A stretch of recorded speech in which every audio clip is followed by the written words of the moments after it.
Smiley Documentary. Looking back now, all I can see is his damn face. It looks at me, as I close my eyes. I can see the dripping of the black liquid, as it falls from his eternally smiling mouth. His teeth are small and sharp and sit in rows, like a shark's do. I'm not sure why, but he let me live. Not again. I cannot let it happen again. I will tell the tale now of how I met the entity I call Mr. Smiley.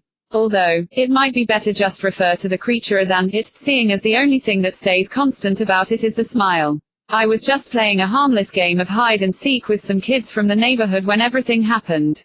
We decided it would be fun to play the game in the woods as there were more places to hide.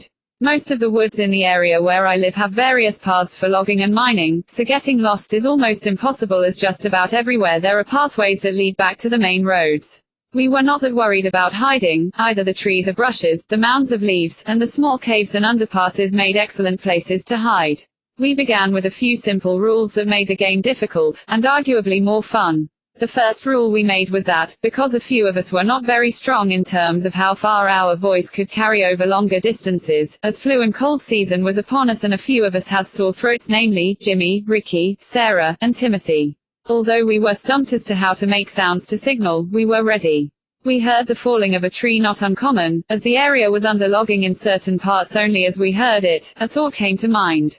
We could use wood knocking to signal if we were ready, 1 knock for, not ready, and 2 for, ready. This was a relatively simple rule. The second rule said that we could not go out of the range of where the knocking could be heard.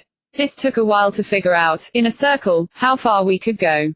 The third rule, which was also the final one, went without saying in hide and seek. No one could help the seeker find the others. So in the beginning, I lost at rock paper scissors the most times, and the 11 other kids got to hide. As tradition in all the games of hide and seek that we played, I waited until everyone knocked twice with the sticks.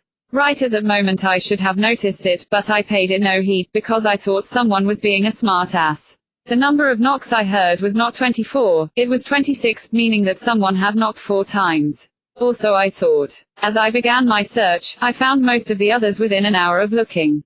Jimmy was in a pile of leaves, and jumped when he saw a spider, allowing me to find him easily.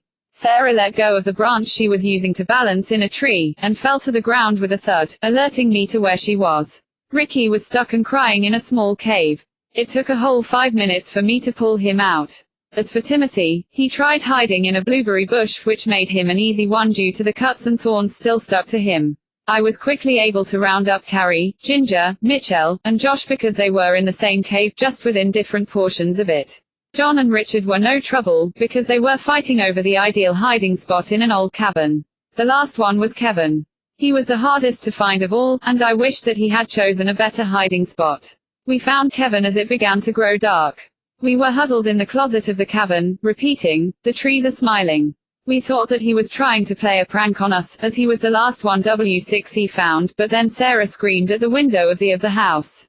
There was a tree that was odd because of 2 distinct features. One was the fact that it was a different color than the other trees. The bark was almost black, with green here and there, and the second was in the center of the tree. There was a mouth that curved in a smile.